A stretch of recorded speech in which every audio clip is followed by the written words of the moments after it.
السلام علیکم ورحمۃ اللہ وبرکاتہ۔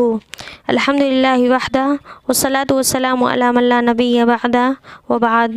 اعوذ باللہ من الشیطان الرجیم، بسم اللہ الرحمن الرحیم۔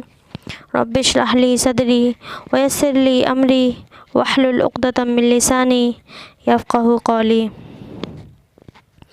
نبی صلی اللہ علیہ وسلم کی دعوت کے مراحل۔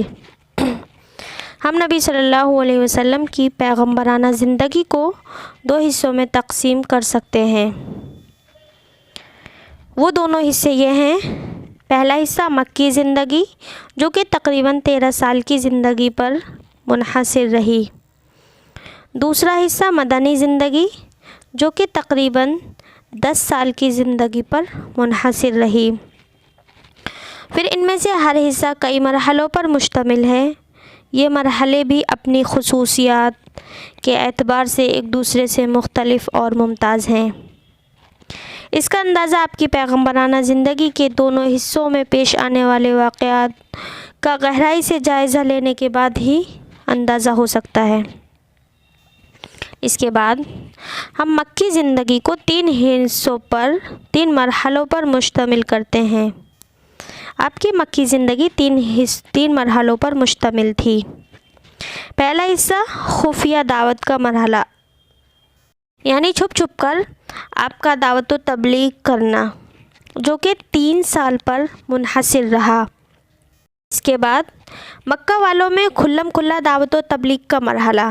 دوسرا مرحلہ مکہ میں کھلم کھلا دعوت و تبلیغ کا مرحلہ، جو کہ سن 4 نبوی کے آغاز سے 10 سال کے آخر تک رہا، یعنی چوتھے سال سے 10 سال کے آخر تک رہا۔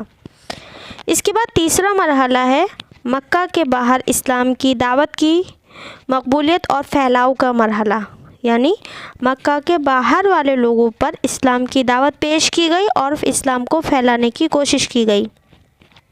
یہ سن 10 نبوی کے آخر سے ہجرت مدینہ تک رہا، یعنی 10ویں سال سے لے کر ہجرت کے آخر سے ہجرت مدینہ تک، یعنی جب تک آپ نے مدینہ کی طرف ہجرت کی تب تک یہ مرحلہ رہا۔ اس کے بعد مدنی زندگی شروع ہوئی۔ تو آپ کی مدنی زندگی کو 3 مرحلوں پر تقسیم کیا جاتا ہے۔ پہلا مرحلہ جس میں فتنے برپا کیے گئے، اندر سے رکاوٹیں کھڑی کی گئیں اور باہر سے دشمنوں نے مدینہ کو صفائے ہستی سے مٹانے کے لیے چڑھائیاں کی، یہ مرحلہ صلح حدیبیہ ذی القعدہ سن 6 ہجری پر ختم ہو جاتا ہے۔ پھر مدنی زندگی کا دوسرا مرحلہ، جس میں بت پرست لوگوں کے ساتھ صلح ہوئی، یہ فتح مکہ سن 8 ہجری پر ختم ہوتا ہے۔ دعوت دین پیش کرنے کا مرحلہ ہے۔ پھر مدنی زندگی کا تیسرا مرحلہ، جس میں اللہ کے دین میں فوج در فوج داخل ہوئے، زیادہ سے زیادہ لوگ داخل ہوئے۔ یہی مرحلہ مدینہ میں قوموں اور قبیلوں کے لشکروں کی آمد کا مرحلہ ہے۔ یہ مرحلہ رسول صلی اللہ علیہ وسلم کی زندگی کا حیات مبارکہ کے آخر تک کا مرحلہ ہے، یعنی ربیع الاول سن 11 ہجری تک۔ آخر میں تو یہ آپ کی مدنی اور مکی زندگی کے مراحل پیش کیے گئے مختصراً۔